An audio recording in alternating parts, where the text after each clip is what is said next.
ఇచ్చాపురం నుంచి నా మరో చెల్లి విజయమ్మ నిలబడతా ఉంది.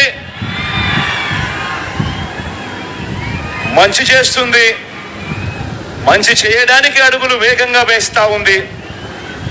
మీ అందరి ఆశీస్సులు నా చెల్లిపై ఉంచవలసిందిగా సవినయంగా ప్రార్థిస్తా ఉన్నాను.